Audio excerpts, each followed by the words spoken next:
Hey everyone, welcome to Zuria Plays. My name is AJ, and in this video, we're going to be going through some battles that I took part in on Halloween using a trick-or-treat team that I designed just for this very spooky occasion.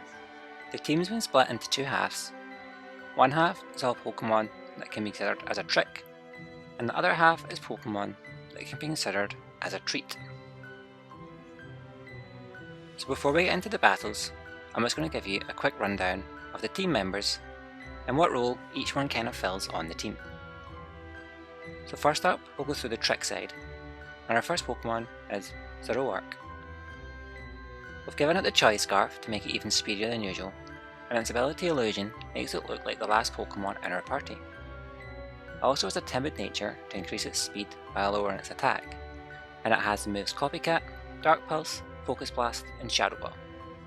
Zoroark will be there to throw off our opponents, and hopefully they will use the wrong move against it as it looks like something else. And then it can function as a special sweeper with its incredible speed stat and its selection of special moves, which have decent coverage in dark, ghost and fighting types.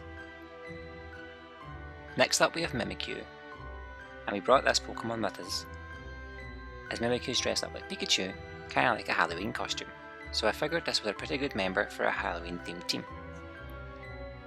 Mimikyu has a red card ability, which means whenever a Pokemon deals damage to Mimikyu, it's sent back to its Pokeball and removed from the field, while a different Pokemon is dragged out in its place. Its ability Disguise means that the first hit Mimikyu takes doesn't deal any damage, but it will take 1/8 of its HP in damage as the disguise breaks. It's a jolly natured Mimikyu, which gives it increased speed at the cost of special attack, and it has the moves Will-O-Wisp, so we can burn our opponent and lower their attack, Drain Punch for some recovery and some extra coverage options, as well as Shadow Sneak for priority, and Play Rough as a strong fairy type move. The last Pokemon on the trick team is Galarian Stunfisk. I picked this because it looks like a bear trap, and you find these in Gather Mine 2 disguised as Pokeballs, and as you go to pick them up, you'll instead enter a battle with them. While giving Stunfisk the Rocky Helmet item, as this will return some damage to opponents that attack it with physical moves, and its ability Mimicry will turn it into whatever type of terrain is currently on the field. So if we have Misty terrain up, it'll become a Fairy type, and if Psychic terrain's up, it'll become a Psychic type, and so on and so forth. Its careful nature gives it increased special defense at the cost of some special attack, and it has the move Stealth Rock, so we can set some entry hazards. Rock Slide is its main damaging option, Protect, so we can stall, and Thunder Wave, so we can paralyze any faster threats that might cause us an issue. For Team Treat, we're using Pokemon that can be considered as treats, or kinds of food. First up we have Vanillux, because who doesn't love a bit of ice cream? And it has a Focus Sash, as it's pretty frail, and this will mean it can survive at least one hit. As none of our team benefit from hail, we've went for the Weak Armor ability over Snow Warning, and this means if Vanillux can take a physical hit, its speed will increase at the cost of defense. Its timid nature, which gives it increased speed at the cost of attack, and it has the moves Flash Cannon, Freeze Dry, Taunt, and Icy Wind, which gives us another special sweeper on the team. The next treat Pokemon is Alcremie, and it has the leftovers to help keep it alive, as it's quite a bulky set that we're going to be using. Aroma Veil prevents us from moves that stop us from using whatever attacks we want, such as Taunt or Torment. It has a bold nature, which increases its defense at the cost of its attack, and it's got the moves Dazzling Gleam and Mystical Fire to allow it to deal some damage, Recover to restore its own HP, and it has the move Decorate, which we can use on its ally Pokemon to increase their attack and special attack by 2 stages. This allows us to turn one of our other sweepers into an even more deadly threat. The final member of Team Treat is Flapple, because what Halloween team would be complete without an apple there? Flapple is a Life Orb to increase the damage it deals, and it has the ability Hustle, which increases its attack at the cost of some accuracy, which is a blessing and a curse all in one. It has an Adamant nature, which increases its attack stat at the cost of special attack, allowing Flapple to be a physical sweeper, and it has the moves Grab Apple, Outrage, U-Turn, and we put Dragon Dance in this set to allow it to boost up, but but Flapple's so frail that I don't know if we'll ever manage to get one off. Hopefully your team does okay, and we should be able to get some nice combos with Alcremie using Decorate on Pokemon such as Mimikyu, Vanillix or Flapple to really boost their attack and let them sweep through the opposing team unhindered.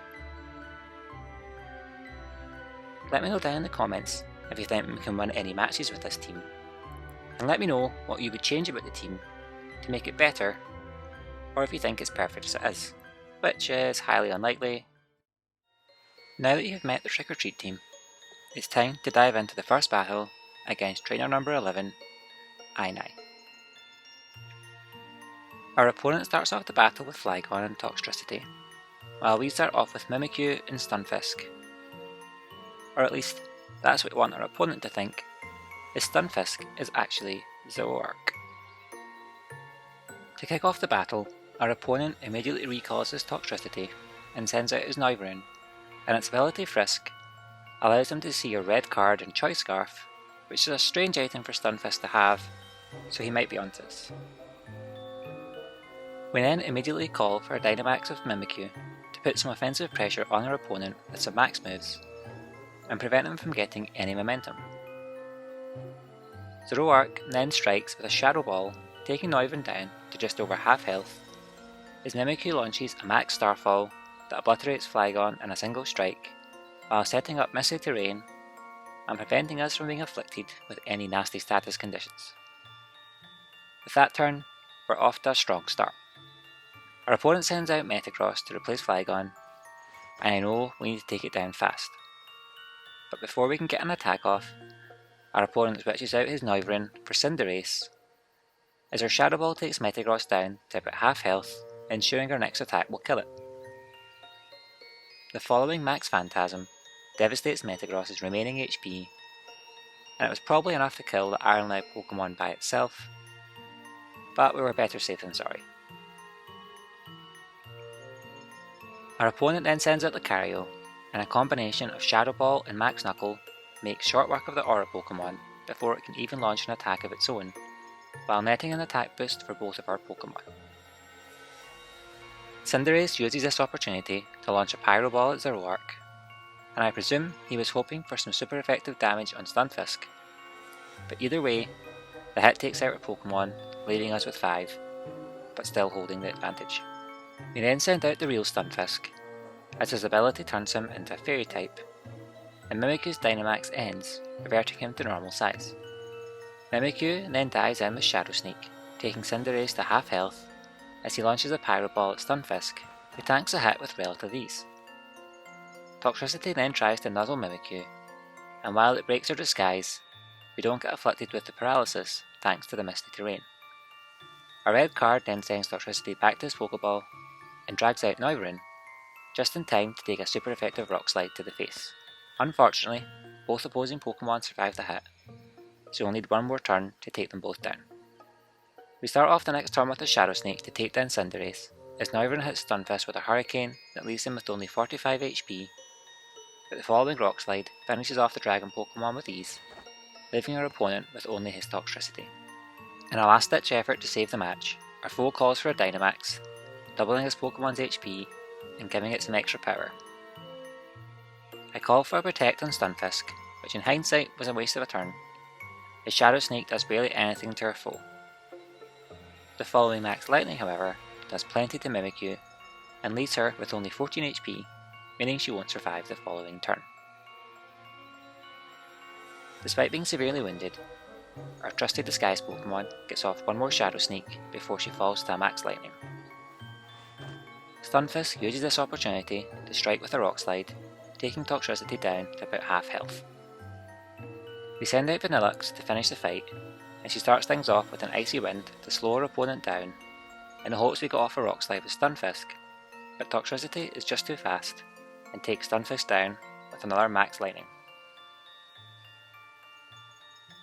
We replace her Fallen Trap with Flapple, but Vanillix's superior speed stat lets her charge in first, winning us the match with a Freeze Dry. That went a lot better than expected, and in this round, despite Team Treat winning us the match, it was definitely Team Trick who put in most of the work. Our opponent might have fared a bit better if he didn't swap his Pokemon so much, but I think we would still have managed to claim victory regardless. Our next battle is against ASA, and looking at his team preview, it's either a Regigigas Wheezing opener, its neutralising gas will negate the detrimental slow start ability on Regigigas, or he's going to try and get Sturdy onto his Shedinja. I guess it's time to find out as we head into the stadium for the battle. ASA starts off the battle with Cofagrigus and Boulder, as we start off with Alcremie and Mimikyu. Mimikyu strikes first with a Shadow Sneak, dealing a little damage, as Alcremie follows up with a Decorate, raising her partner's attack by 2 stages. As predicted, Cofagrigus goes for the skill swap to get the Sturdy ability, which she can pass on to Shedinja later. As Shedinja only has 1 HP, if it gets the Sturdy ability, it becomes unkillable by any move that deals direct damage. At this point, I could have hit the Boulder slot with a Shadow Sneak and got a super effective hit on Shedinja and killed it before skill swap. But I was worried it would have a Focus Sash preventing the KO, so I instead decided to launch a Max Phantasm at the Cofagrigus, and with plus 2 attack, it's small enough to banish the Coffin Pokemon to the shadows. We then double down on the Decorate to boost her attack even more, leaving Mimikyu a real force to be reckoned with. However, with the strategy left in tatters, and terrified at the prospect of fighting a plus 4 attack Mimikyu, our opponent forfeits the match, handing us a very swift win, where Trick and Treat were equally important in securing us the win. Even if Shedinja did manage to get Sturdy, our Mimikyu is running Will-O-Wisp, so we could easily have taken it down with a burn, or let the red card remove it from the field, resetting its ability to Wonder Guard. Anyway, with that battle, we are 2-0 up, and Team Trick or Treat is doing much better than I thought it would. The final 2 battles of the video are both against Hez, one of my YouTube subscribers. Speaking of which, if you're new to the channel, hitting that sub button would be a big help to me, as would checking out some of the other content I have uploaded, such as my Twitter tournament battles or my Egglock Challenge series. To start things off, Hez sends out Snorlax and Nidoking, as we start the battle with Mimikyu and Alcremie. Nidoking poses a big problem for the team, as he has serious poison weakness, so I quickly replace Alcremie with Stunfisk, as Mimikyu gets to work burning Snorlax with a Will-O-Wisp, as the burn will cut its attack stat in half. Nidoking then sets up a layer of Toxic Spikes, and having all our team members get poisoned as they enter the battle is less than ideal.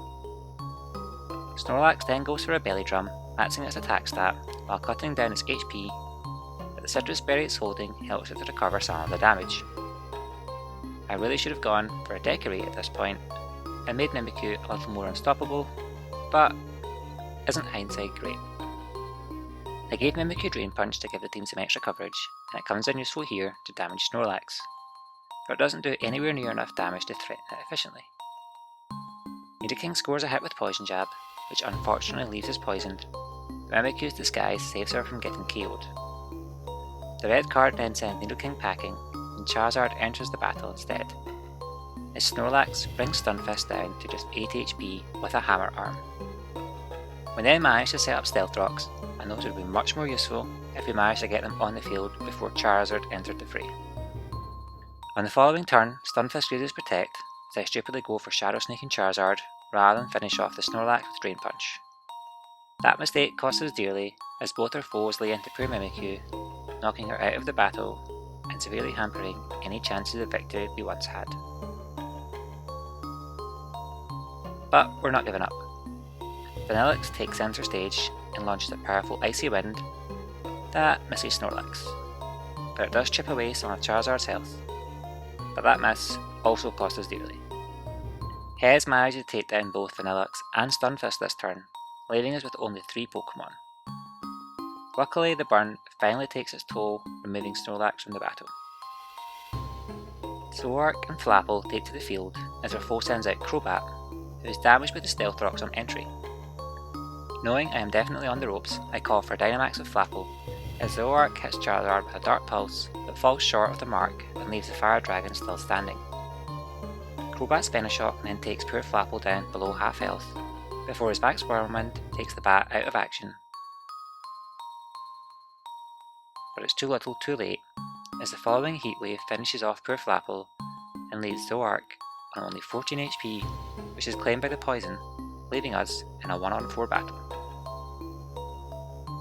We send out Alcremie, who surprisingly managed to tank a poison jab before she takes down Charizard with a dazzling gleam, but it's game over. In a moment of utter disrespect and overkill, Hez Dynamaxes his Alakazam, which replaced Charizard, and calls for a Max Mindstorm to obliterate the final team member of Trick or Treat. Well, that could definitely have gone better. That mess with Icy Wind and Charizard's reviving Dark Pulse definitely hurt us in that match, but I'm pretty sure we would have lost that either way. The final match of this video is a rematch against Hez, so let's see if we fare any better the second time around. Our opponent starts off the battle by sending out his Toxapex and Amoonguss, as we start off with Stunfisk and Zoark disguised as Mimikyu, hoping to throw our opponent off. We start off with a Dark Pulse on the Amoonguss to start whittling it down and rack up some damage before it can put our whole team to sleep, as Stunfisk sets up Stealth Rocks. Toxapex then goes for Toxic Spikes, the same opening gambit as Nidoking in the last match, as the following Spore puts Stunfisk to sleep. Rather than switch out, I decide to battle on through the sleep, and we launch another Dark Pulse against the Amoonguss, as Stunfisk continues with his mid-battle power nap. Toxapex then starts to use Liquidation, rather than set up a second layer of spikes, and while it does decent damage to Stunfisk, the Rocky Helmet dishes out some pain in return, as Amoonguss puts the Zoark to sleep as well. Now that we're snoozing, Hez swaps in its Toxtricity, as in our Liquidation making Stunfisk and Toxapex take some more damage thanks to our Rocky Helmet. Rather than swap out, I leave both Pokemon in hoping to wake up, and in a stroke of luck, they do. Zoark hits Toxtricity with a Dark Pulse, netting a flinch, while Stunfisk's Rock Slide chips away some HP from both foes before the following Liquidation strikes him down. The Rocky Helmet takes Toxapex down to half health, as both foes recover some HP with their back sludge. We send out Vanilluxe to join the battle, and Zoark takes down Toxtricity with a Dark Pulse, while Vanilluxe makes short work of Toxapex's remaining HP with a super effective Freeze Dry. Hez then sends out Togekiss and Volcarona, but our Stealth Rocks take their toll, especially on the Firemoth, who loses half of his health as he enters the battle. Zoark launches another Dark Pulse, which unfortunately fails to score a KO on Volcarona, but the following Icy Wind from Vanilluxe manages to take the Moth down while leaving Togekiss with less than half its HP. I should really have given Zoark Choice Specs over the Choice Band, but too late for that now. Togekiss uses this opportunity to paralyse Zoark, cutting his speed. At this point, Amoonguss rejoins the battle, and immediately calls for Protect, which prevents Icy Wind from dealing any damage. But Togekiss isn't so lucky, as Icy Blast finishes him off. Protect then blocks damage from Dark Pulse, as Hez sends out his final Pokemon, Leafeon. At this point I was sure the game was in the bag, and that victory was only a few turns away, but Hez calls for a Dynamax of his Leafeon, which could really help turn the tide of battle. Amoonguss manages to get off a double Protect, as Leafeon outspeeds her Ice Cream Cone and takes her down with the max Overgrowth, setting up grassy terrain and netting some residual healing for all Pokemon in the battle. At least that will offset the poison damage we were taking. Zoark then succumbs to the paralysis and can't attack this turn. Flapple enters the battle, only to be immediately blasted into oblivion with a max Flutterby that also lowers our team's special attack stat. Poor Flapple. The following Dark Pulse doesn't deal as much damage as we would like, but the following Clear Smog from Amoonguss returns our lowered attack stat back to normal, and our illusion is finally broken, laying our trick bare for all to see. With that, the real Mimikyu graces us with her presence, and she sets about Leafeon with a Will-O-Wisp to inflict a burn and lower her attack stat. Leafeon doesn't seem phased though, as the following Max Flutterby hits its mark and leaves Zoark unable to continue the fight. This is getting a little too close for comfort. Clear Smog breaks her disguise, and after the status conditions and grassy terrain do their work, it's on to the next turn. We send out Alcremie as we call for a Dynamax of our own, allowing Mimikyu to grow in both size and power. Now that Leafeon is normal sized, it is less of a threat, so I call for a Max Phantasm on Amoonguss, and we deal much less damage than I was expecting. Thanks to the burn, however, Mimikyu tanks the following Leaf Blade with ease, but the same can't be said for Leafeon, who takes over half her health and damage from a mystical fire. Amoonguss rounds off the turn with a clear Smog, but Alcremie tanks it well due to her defense investment, and then all the Pokemon take or heal some of the damage from the various status effects and items they each have. Amoonguss goes for Protect in the following turn, but luckily we have directed the aggression towards Leafeon, hoping to take it down before it can deal any more damage, and a Max Starfall does exactly that. This then leaves Amoonguss on the field all by itself, and a single Max Phantasm is more than enough to strike the imposter down, handing us the win. That Leafeon really gave us some trouble that I wasn't expecting, but we managed to pull through in the end. Team Trick or Treat is actually managing to hold its own, and I'm definitely surprised with how well it's been doing.